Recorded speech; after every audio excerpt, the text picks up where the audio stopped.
Goal શું છે એ પહેલાં નક્કી કરો કે મારે ઈશ્વર સુધી પહોંચવું છે, જન્મ મરણ તકે છૂટવું છે, તો તમારે હવે કયો રસ્તો પકડવો પડશે કે એ રસ્તે જે સફળ થયા એ રસ્તે તમારે ચાલવાનું છે. બીજે સફળ થયા એ રસ્તે નથી ચાલવાનું તમારે. બીજે સફળતા, દુનિયામાં સફળતા કેટલી? અમારે ઘણા વર્ષ પહેલાં એક આદિવાસીમાંથી પૂછ્યું, બોલે એવા કેટલા દીકરા? તો કે 10.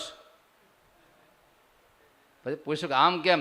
તો કે આ લોકોને પૈસા એ મિલકત નથી માનતા, ખેતરને મિલકત નથી માનતા, સંતાનને મિલકત માને છે. સંતાનને મિલકત માને છે.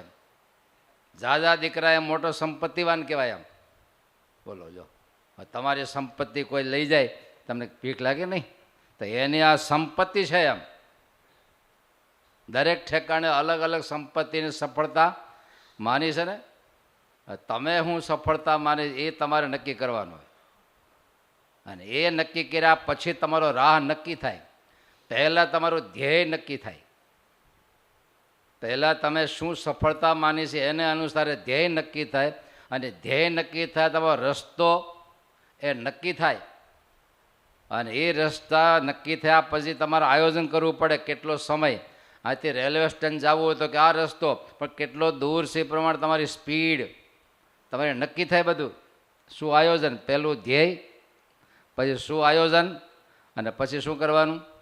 કર્મ કર્મ કર્મ ચાલવા જ મળો એ પ્રમાણે. ચરે વેતી અને ચરે વેતી. ત્યારે પૂર્વના મોટા મોટા સંતો, પૂર્વના મોટા મોટા ભક્તો કે જે ઈશ્વર સુધી પહોંચ્યા છે, એ જે ભક્તિ કરી ગયા, ધર્મનું પાલન કરી ગયા, સેવાઓ કરી ગયા, એ પ્રમાણે આપણો મેપ કે શું કે તમારે ક્યાંક અજાણ્યા શહેરમાં જવું હોય પછી મોબાઈલમાં મેપ નાખી દો ને એ પ્રમાણે ચાલો છો. તે આપણે કયો મેપ નાખવાનો? નહીં, તમારા ધ્યેય પ્રમાણે તમારે સુરતમાં ક્યાં જવું છે એ પ્રમાણે મેપ નાખવાનો હોય ને. મારે સુરતી વાની પોંક તો પૂરો થઈ ગયો છે ને ભાઈ. મારે ત્યાં જવું છે એવો મેપ નાખો એટલે તમે ત્યાં પહોંચાડે. તો તમારે ક્યાં જવું છે ધ્યેય નક્કી. ભક્ત તરીકે બોલું છું, અત્યારે ઘેરે જવાનું નથી પૂછતો, પણ એ તમારું ધ્યેય હોય તો પછી મેપ નાખો. કેવા મેપ નાખશો? દાદા ખાચરનો મેપ નાખો. દાદા ખાચર વિશ્વાસ. દાદા ખાચરને મહારાજ ઉપર જે વિશ્વાસ ને ભરોસો હતો, આપણે પણ મહારાજ ઉપર એવો વિશ્વાસ ને ભરોસો મૂકવાનો, એ આપણો રસ્તો કહેવાય. રસ્તો એટલે આપણને શું દેખ હાલવું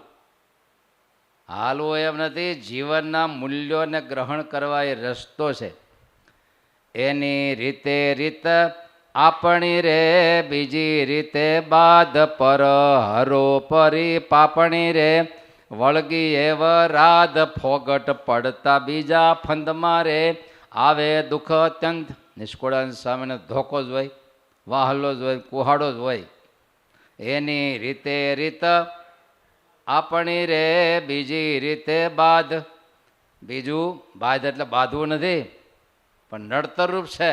એની જેવી રીત હતી એવી રીત અમારે સાધુ સંતો છે તો અમારા માટે ગુણાતીતાનંદ સ્વામી, ગોપાળાનંદ સ્વામી, એની સિદ્ધિ નહીં, પણ એને જે સાધુતા હતી, ઈશ્વરને પામવાનો રાહ હતો, એ રાહ અમારે પકડવાનો છે. અને એમાં સિલેક્શન કરવું પડે. બધા સંતોના અંગ અલગ અલગ હોય, તો આપણું આઈક્યુ કયું છે, આપણું અંગ કયું છે, એવો આદર્શ આપણે પકડવાનો. તમે મહાજ્ઞાની હોય તો તમારે દાદા ખાચરનો નહીં ચાલે. કોણ ચાલશે તમારે?